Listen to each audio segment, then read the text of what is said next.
So next வந்து strength பார்ப்போம். வலிமைனா என்ன அப்படின்னா ability of material to resist deformation. நான் உரு மாற சொல்லும்போது உரு மாற மாட்டேன் அடம்பிக்கிற தன்மைங்கிறது தான் ஸ்ட்ரென்த்னா என்னன்னா it is a resistance ability to resist deformation when it is subjected to external load. It is subjected to external load அப்புறம் per unit area also. So இங்க இன்னொரு அடையாளம் பார்க்கறது maximum resistance அப்படி தான் சொல்லுவாங்க. It is a maximum resistance. It is a maximum resistance to the deformation when it is subject to external load per unit area. So இதான் வந்து ஸ்ட்ரென்த்தோட அடைமொழி வந்து maximum internal resistance அப்படிங்கறத தெரிஞ்சுக்கலாம். ஸோ இதோட யூனிட் வந்து பார்த்தீங்கன்னா ஸ்ட்ரெஸ்ஸோட யூனிட்டே தான் நியூட்டன் பெர் மீட்டர் ஸ்கொயர் அப்படின்னு தெரிஞ்சுக்கலாம். ஸ்ட்ரென்த்தை பொறுத்த வரைக்கும் ஏன்னா ஒவ்வொரு மெட்டீரியலுக்கும் ஒரு strength. So strength is a fixed quantity. Strength வந்து ஒரு ஃபிக்ஸ்டு குவான்டிட்டி. ஸ்ட்ரென்த் வந்து ஒரு ஃபிக்ஸ்டு குவான்டிட்டி அப்படின்னு தெரிஞ்சுக்கலாம். ஸோ அதோட யூனிட் வந்து newton per metre square newton per metre square அப்படின்னு தெரிஞ்சுக்கலாம். ஸோ அதுதான் நம்ம தெரிஞ்சிக்க வேண்டிய விஷயம். ஸ்ட்ரென்த்னா வந்து இட் இஸ் ஃபிக்ஸ்டு குவான்டிட்டி, ஒவ்வொரு மெட்டீரியலுக்கும் ஒவ்வொரு இதுவாகும் அப்படின்னு தெரிஞ்சுக்கலாம். ஸோ ஸ்ட்ரென்த்னா என்னன்னு கற்றுக் கொடுத்த மோட்டார் வெஹிக்கிள் இன்ஸ்பெக்டர் மகேஷ்க்கு தேங்க்யூ சொல்லுவோம். ஸோ நம்ம கூட motor vehicle inspector aspirant Lakshmi Narayanan இருக்காரு. லட்சுமி நாராயணன் கிட்ட நம்ம கேட்குற நமக்கு அவர் மூலியமா தெரிஞ்சுக்க போற ஒரு விஷயம் என்னன்னா ஸ்டிஃப்னஸ் அப்படின்றது. இது வந்து மோட்டார் வெஹிக்கிள் இன்ஸ்பெக்டர் கொஸ்டின்லேயே வந்து 2 தடவை கேட்கப்பட்ட கேள்வி. ஒரு கேள்வியை ஒரு தடவை கேட்கறதே பெரிய விஷயம். கேட்ட கேள்வியே கேட்பாங்க சார் அப்படின்னு சொல்லிட்டு ஒரு ஆஸ்பிரண்ட் டவுட் கேட்டார். கேட்ட கேள்வியை கேட்க மாட்டாங்க. நம்ம கேட்ட கேள்வியை பார்த்தா கேட்காத கேள்விக்கான ஞானம் சுரக்கும். சரியா? இப்போ ஸ்டிஃப்னஸ் வந்து கேட்ட கேள்வி தான். கேட்ட கேள்வியா கேட்காத கேள்வியா? கேட்ட கேள்வி. எத்தனை வாட்டி கேட்ட கேள்வி அப்படின்னா 2 வாட்டி கேட்கப்பட்ட கேள்வி. ஸ்டிஃப்னஸ்னா 2 வாட்டி கேட்கப்பட்ட கேள்வி. It is a ability of material to resist deflection. சரியா? ஆனா வந்து இது வந்து இல்ல, நம்ம அந்த கேட்கப்பட்ட கேள்வியில இந்த வார்த்தை இல்ல, டிஃப்ளெக்ஷன்ன்ற வார்த்தை இல்ல.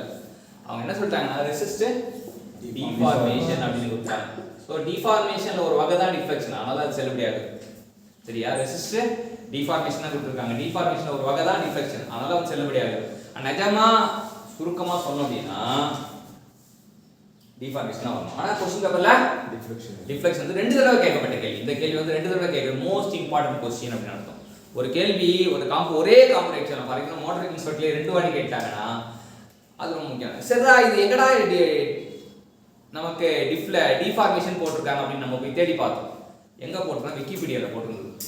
ஸோ ஆக்சுவலாக வந்து புக்ல வந்து டிஃப்ளெக்ஷன் இருந்தாலுமே விக்கிபீடியால டிஃபார்மேஷன் இருந்தது. ஸோ அதை வச்சு எடுத்துருக்காங்க அப்படின்னு. ஸ்டிஃப்னஸ்னா வந்து செல்லமா எப்படி கூப்பிடுவோம்? கே அப்படின்னு கூப்பிடுவோம். ஸ்டிஃப்னஸ் செல்லமா எப்படி கூப்பிடுவோம்? கே கூப்பிடுவோம். அப்படின்னா வந்து k = load by deflection. அப்ப லோட் யூனிட் என்ன? நியூட்டன். டிஃப்ளெக்ஷன் யூனிட் என்ன? மீட்டர். அப்ப ஸ்டிஃப்னஸ் யூனிட் என்னன்னா நியூட்டன் பெர் மீட்டர். எப்பவுமே ஒரு வேரியபிள் தெரிஞ்சுக்கிட்டோம் அப்படின்னா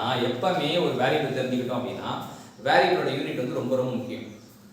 எப்பவுமே வேரியபிள் தெரிஞ்சுக்கிட்டோம்னா வேரியபிளோட யூனிட் வந்து ரொம்ப ரொம்ப முக்கியம். யூனிட் வந்து ஒரு இன்ஜினியரோட கண்கள். யூனிட் தெரியாதவன் ஒத்த கண் இன்ஜினியர். சரி, அப்போ இன்னொரு கண் எது அப்படின்னு பார்த்தனா டைமென்ஷன். டைமென்ஷன் எப்படி பார்த்தீங்கன்னா நியூட்டனுக்கு டைமென்ஷன் என்ன? m(l)(t)⁻². மீட்டருக்கு l. அப்ப அடிச்சா m(t)⁻². இது வந்து dimension for the stiffness. So வந்து யூனிட் வந்து ஒரு கண்ணு, டைமென்ஷன் வந்து இன்னொரு கண்ணு. யூனிட் டைமென்ஷன் தெரியாதவன் குருட்டு இன்ஜினியர். ஒரு இன்ஜினியர் ஸ்டிஃப்னஸோட யூனிட் என்னன்னு கேட்டோம்னா தெரியாத சாமி அப்படின்றான். அப்ப டைமென்ஷன் தெரியாத சாமின்றான். அப்ப அவன் யாரு? குருட்டு இன்ஜினியர். ரெண்டுமே தெரிஞ்சிருந்தா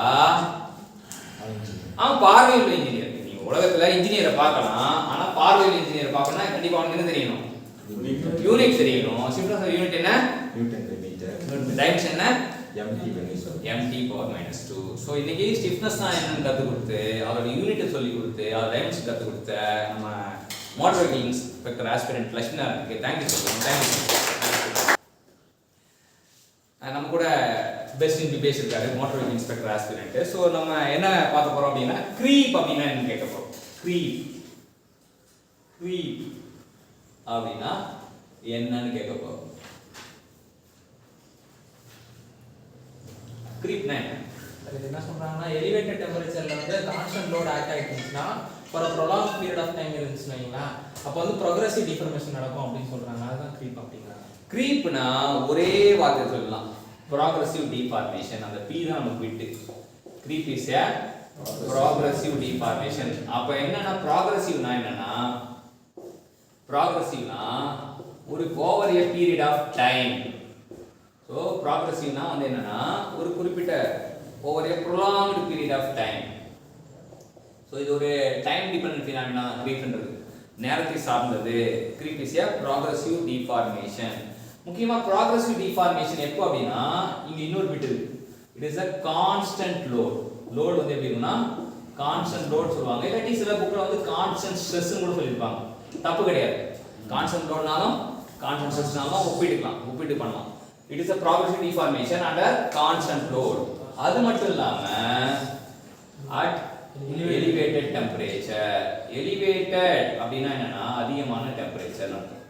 இது வந்து எந்த மாதிரி பொருளுக்கு வந்து இது வந்து முக்கியத்துவம் வாய்ந்தது அப்படின்னா, எந்த பொருள்லாம் வந்து ஹை டெம்பரேச்சர் சப்ஜெக்ட் பண்ணப்படுதோ அந்த பொருளுக்கு முக்கியத்துவம் வாய்ந்தது. ஸோ ஃபார் எக்ஸாம்பிள் வந்து turbine blades. Creep is very much important in gas turbine blades அப்படின்றது தெரிஞ்சுக்கலாம். ஏன்னா கேஸ் டர்பைன் பிளேட் வந்து subjected to high temperature, elevated temperature அப்படின்றது தெரிஞ்சுக்கலாம். கேஸ் டர்பைன் பிளேட் வந்து elevated temperatureக்கு சப்ஜெக்ட் ஆகும் தெரிஞ்சுக்கலாம். So it is a time dependent phenomena அப்படின்றதும் நம்ம ஞாபகம் வச்சுக்கலாம். ஸோ creepனா என்னன்னா, it is a progressive deformation under constant load at elevated temperature with respect to time. 4 விஷயம் ஞாபகம் வச்சுக்கணும். 4க்கு வந்து 3 பிட் இருக்கு. 3 பிட் இருக்கு. டைமுக்கு மட்டும் பிட் இல்ல. டைமுக்காக தான் இந்த ஈ வந்து பெருசா போட்டுருக்கு. சரியா? creep is the progressive deformation under constant load at elevated temperature with respect to time. So 4 விஷயம் வந்து இருக்கணும். So creep என்னன்னு சொல்லுங்க. Progressive deformation at elevated temperature with respect to time and in constant load. So இந்த 4 விஷயமும் தெரிஞ்சா அது creep. இது எங்க முக்கியத்துவம் வாய்ந்தது? Gas turbine. So இன்னைக்கு creepனா என்னன்னு கத்து கொடுத்து அது எங்க முக்கியத்துவம் வாய்ந்ததுன்னு சொல்லிட்டு இந்த technical aspirant, motor vehicle inspector aspirant Western Base. Thank you for one. Thank you. நம்ம கூட மோட்டார் வெஹிக்கிள் இன்ஸ்பெக்டர் ஆஸ்பிரண்ட் இருக்காரு மகேஷ். ஸோ மகேஷோட வந்து நம்ம இன்னைக்கு என்ன கற்றுக்க போகிற கான்செப்ட் என்ன அப்படின்னு பார்த்தீங்கன்னா, ஃபெட்டிக் அப்படின்றது தான் கற்றுக்க போகிறோம். ஃபெட்டிக் அப்படின்னா என்னன்னா, ஃபெட்டிக் ஸ்ட்ரென்த் அப்படின்னு சொல்லலாம். ஃபெட்டிக் ஸ்ட்ரென்த்னா என்னன்னு கற்றுக்க போகிறோம். ஃபெட்டிக் ஸ்ட்ரென்த்னா என்னன்னா, it's ability of material to resist. எதிர்க்கணும். எப்பவுமே அந்த பண்புகள் பற்றி வரும்போது பண்பை ஏன் படிக்கணும்னா எதிர்த்தா தான் படிக்கும். ஸோ டு ரெசிஸ்ட் ரிப்பீட் அப்படின்னு யாரு? தலைவர் வந்து ரிப்பீட். தேவடா பட்ல ரிப்பீட். ஸோ ஃபெட்டிக்ஷன் தான் repeated reversal load. Ability of material to resist repeated reversal load. Repeated reversal லோட வந்து நம்ம எப்படி ஞாபகம் வச்சுப்போம் அப்படின்னா, we can say cyclic load. அதுக்கு இன்னொரு பேர் வந்து ability of material to resist cyclic load na fatigue strength. Fatigue strength na ability of material to resist cyclic load. இதே வந்து இதுல endurance strength அப்படினு நீங்க வார்த்தை போடணும் அப்படினு பாத்தீங்கன்னா, fatigue strength பதிலா endurance அப்படினு போடணும் அப்படினா, what do you mean by endurance strength அப்படினா, it is ability to endurance na it is ability to resist the cyclic load. ஆனா இங்க ஒரு வார்த்தை extra 1 million cycles up to 1 million cycles இருந்தாங்க. ability of material to stand or resist for 1 million cycles. Cycling load for 1 million cycles னா அது பேரு endurance strength. endurance நாலே 1 million cycle. 1 million cycle னு சொல்லும்போது சில புக்ல வந்து இந்த 1 million cycle வந்து infinite cycle னு சொல்லுவாங்க. infinite cycle இருந்தாலும் endurance strength அப்படிங்கறது தெரிஞ்சுக்கணும்.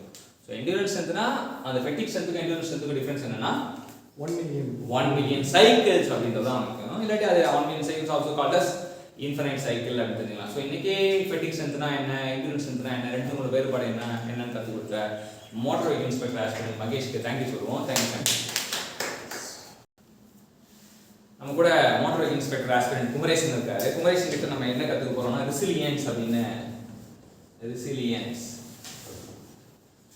அதாவது எல்லா resilient, you should be resilient in your life அப்படி சொல்லுவாங்க. You should be resilient in your life அப்படின்னா என்னன்னா, எவ்வளோதான் வாழ்க்கை நொறுங்கி போகிற மாதிரி சம்பவம் நடந்தாலுமே அது வந்து மீண்டு வரணும். ஸோ மீண்டு வரும் தன்மை தான் ரெசிலியன்ஸ். ஸோ ரெசிலியன்ஸை பற்றி பார்க்கும்போது நம்ம என்னென்ன டஃப்னஸ் வந்து தெரியாமல் வருது. டஃப்னஸ்னால் வந்து கண்டிப்பாக டஃப்னஸ் தெரிஞ்சுட்டு தான் ரெசிலியன்ஸ் வரும். டஃப்னஸ்னால் என்ன சொன்னோம்? It is ability of material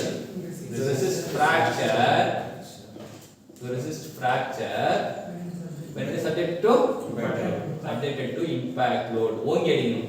டஃப்னஸ்னாலே வந்து யார் பண்ணணும்? என்ன அடிக்க ஞாபகம் வரும்? சூரிய ஞாபகம் வரும். ஓங்கி அடிச்சா 100 டன் வெயிட்டடா அப்படி சொல்லுவாங்க. சூரிய ஞாபகம் வரும். அப்பதான் டஃப்னஸ் வரும். Ability of material to resist fracture when subject to impact load or sudden load. Resilience என்னன்னா, it is ability of material within the elastic limit. Within the elastic limit. இதுல elastic limit வந்து ரொம்ப ரொம்ப முக்கியம். ஏன் அப்படின்னா, ஏன் elastic limit விட்டு பாத்தீங்கன்னா ரெசிலியன்ஸ்ல எத்தனை ஈ இருக்கு? 3 ஈ இருக்கு. ஈடா தண்டனக்கா ஈடா அப்படி சொல்லிட்டு எத்தனை ஈ இருக்கு? 3 ஈ இருக்கு. 3 ஈ உனக்கு என்ன பிட் கொடுக்குது?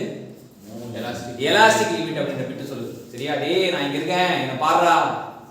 மூணு மூர்த்தியா இருக்கேன், என்ன பாரு. E for elastic limit. Ability of material up to elastic limit able to withstand the impact load. When it is subjected to impact load,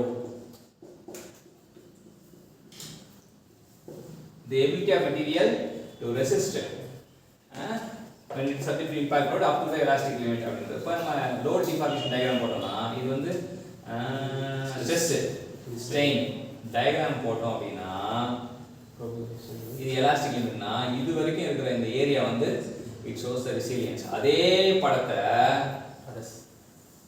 fracture வரைக்கும் போட்டோம்னா அது toughness. ஸோ இது toughness, இது resilience. படமா பார்த்தோம்னா இதான் resilience, இது toughness. The ability of material when subject to impact load up to elastic limit, then the property is called as resilience. The ability of material to store அப்படி சொல்லுவாங்க. இங்க வந்து resist fracture ல toughness the ability to resist fracture சொல்லுவாங்க. The ability of material to absorb அப்படி சொல்லுவாங்க. Ability of material to absorb the shock load. Impact load இன்னொரு பேர் வந்து shock load. Absorb the shock load up to fracture அப்படி சொல்லலாம்.